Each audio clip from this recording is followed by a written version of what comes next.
네, 더불어민주당한테 한 말씀 하고자 합니다. 지난 연말 3대 악법, 그 예산안, 국민의 살림살이를 512조나 되는 그 거대한 초대형 예산을 야당의 심의 또 국민이 제대로 알지는 못한 상황에서 날치기 통과를 시켰죠. 그리고 공수처법이라는 공산주의 국가에서나 있을 수 있는 그런 악법을 통과시켜서 아주 대통령의 권한을 크게 강화시켜놨고, 마지막으로 또 선거제도 누더기 선거법을 통과시켜가지고 위헌 시비가 끊이지 않습니다.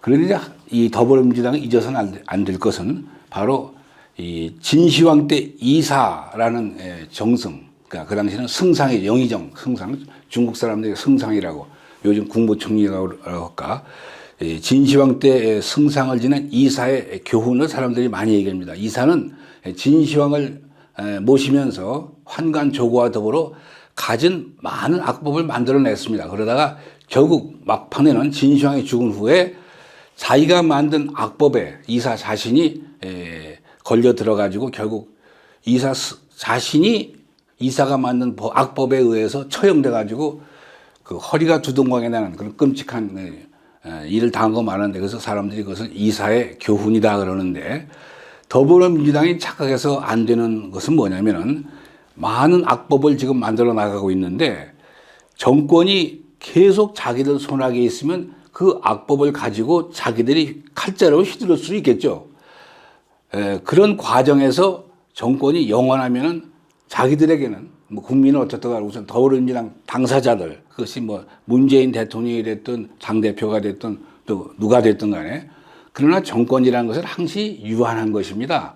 인생이 유한하기도 하지만 정권은 더 유한하죠. 한계가 있고, 칼자루가 내 손아에 있나 했더니 어느새 칼자루는 남의 손아귀에 있고, 그 칼이 나를 향할 때 바로 그것은 이사의 교훈과 다르지 않습니다. 그 악법이 집권자가 마음대로 휘두를 수 있는 공수처라든가 또는 여러 가지 악법이 결국 나를 찌르는, 내가 만들었지만, 우리가 만들었지만, 우리 더불어민주당이 만들었지만 그 칼이 우리 더불어민주당, 우리를 치는 그런 상황도 얼마든지 올 수 있고 또 오게 됩니다. 정권이라는 것은 오고 가고 하는 거니까. 그러니까 더불어민주당 사람들은 지금 이 연말에 악법을 통과시키고 희낙낙하고 있는데, 이것은 다 명백한 위헌이고, 공수처법이 왜 위헌이라는 것은 여러 번 제가 이 프로그램에서 말씀드리기가 되풀이하지 않겠습니다만은, 또 여러분 자신이 더불어민주당 분들이 저보다 더 잘 아실 거예요. 그것이 헌법 어느 조항의 위반이고 또 이 문명국가, 민주국가에서는 유례없는 악법이라는 거.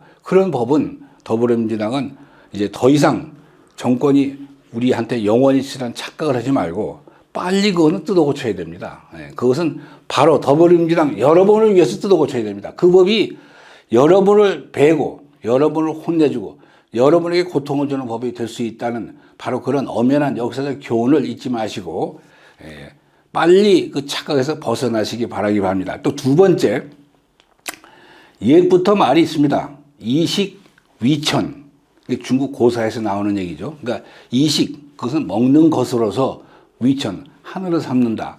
바꿔 말하면은 그 통치자, 요즘 말로 하면은 집권당이나 집권한 정부는 결국은 먹고 사는 문제, 등 따숩고 배부르게 해주는 경제입니다. 그것이 치세하는데 근본이고, 그것은 수천 년 동안 어느 나라에나 변함이 없었습니다. 그런데 오늘날 어떻습니까? 문재인 정부가 이제 집권 3년을 생각하고 있는데, 만 3년을. 경제는 성장률이 내리막으로 가고 있고, 수출도 줄고 있고, 올라가는 건 집값만 올라가고 있어요. 이렇게 어려운 살림살이가 계속되면은 지금 당장은 이 서민들에게 예를 들어서 현금 복지해가지고 512조 예산 중에 뭐 62조가 현금 지급하는 복지하니까 엄청난 돈이죠. 이게 뭐저 언발의 오줌 얘기지. 과연 이게 얼마나 오래 가겠어요? 그러면은 더불어민주당이 빨리 서둘러야 될 것은 제대로 된 경제 분위기를 만들어야 됩니다. 결국 다시 시장 분위기, 경제로 돌아가서 그런 관치 경제를 해서는 안 되고, 해서 뭐 경제가 잘 된다면 관치 경제도 좋지만 관치 경제 해가지고 좋을 수가 있겠습니까? 그러니까 시장 경제 원칙으로 돌아가서 무슨 그 남들이 안 하는 소주성, 소득 주도 성장이라는 그 정체불명의 경제 원칙을 들고 나와 가지고서 과연 누가 덕을 보고 있습니까? 또 주 52시간이니 뭐 최저임금 해가지고 말이죠. 좀 더 많은 사람들이 직장을 잃어가고 있지 않습니까? 경제는 어떤 환기를 있고 가보세요. 지금 이 동네에서도 무슨 노래방이 제대로 굴러갑니까? 무슨 대포집이나 무슨 호프집이 제대로 굴러갑니까? 모든 그 상권이 이미 생기를 잃어버렸어요. 이런 상태로 돌아가는 것은 결국은 얼마나 더 유지되겠습니까?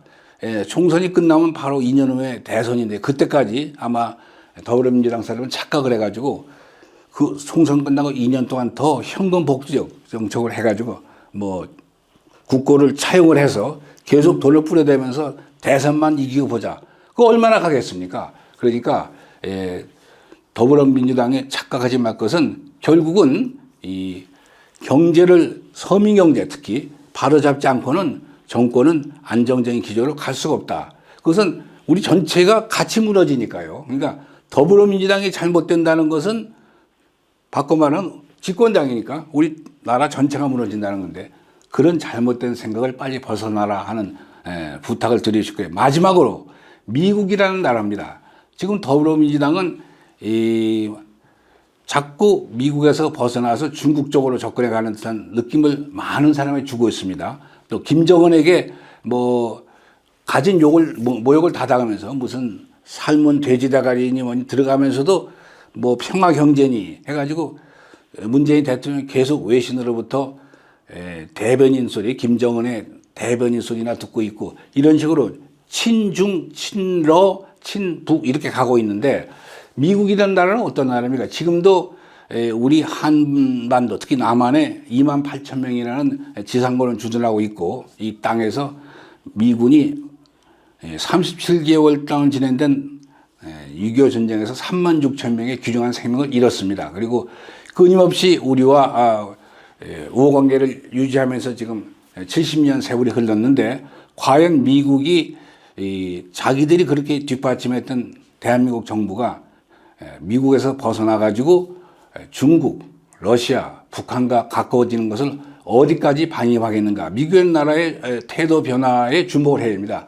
미국은 누가 뭐래도 지금 세계 제1의 강국이기 때문에 특히 경제적 면에서 예를 들어서 우리나라에 투자하고 있는 많은 주식시장, 자본시장에서 자금을 빼간다든가 또는 벌써 얘기가 나오고 있는 우리나라의 자동차 수출 또는 전자제품에다가 25% 추가 관세를 매긴다든가 이 경제적인 제재만 가져도 우리가 많은 고통을 받을 수가 있습니다. 그러니까 이 문재인 정부는 이 미국이란 나라에 대한 그 인식을 새롭게 해서 많이 알고 있다. 그런 얘기는 우리도 다 알아. 하지 마시고 아는 것이 중요한 게 아니라 미국이란 나라를 어떻게 앞으로 접근해 나갈 것이냐. 한번 재정립해야 될 것입니다. 이제 새해 들어서 경제하는 새해 들어서 문재인 정부는 특히 한미일, 일본과의 관계, 미국과의 관계, 이 한미일 관계를 돈독해서 우리 기초를 제대로 다지고 그리고 나서 그 바탕 위에서 물론 중국이라는 나라도 신경 써야 되겠죠. 우리가 물건을 가장 많이 수출하는 나라가 중국이고 이제 두 번째 시장이 미국에서 아세안 제국, 동남아 제국으로 바뀌어가고 있고 미국은 시장 규모로서는 이제 둘째에서 셋째로 내려가고 있지만 그러나 여전히 미국이라는 나라가 가지고 있는 너무나 큰 세계적인 영향력을 생각할 때 미국과의 관계를 어떻게 할 것이냐. 여기서 착각이 있어서는 안 되겠습니다. 미국은 이제 러시아와의 그 미사일 협정을 다 파기한 후이기 때문에 중장기 미사일을 우리 한반도에 뭐 전라남도라든가 제주도에 미사일 기지, 중장거리 미사일 기지를 두고 싶고 하고 또 중국의 그 남중국해에서의 영향력을 견제하려고 하고 이런 미국의 미묘한 중국과의 갈등 속에서 우리 대한민국이 참으로 미국의 큰 힘 이것을 인식하면서 그것은 뭐 미국을 무서워한다거나 존중한다 이런 차원이 아니라 우리의 국가 이익을 위해서 미국에 대한 각별한 신경을 써야 된다 이런 얘기죠. 네, 여기서 마치겠습니다. 감사합니다.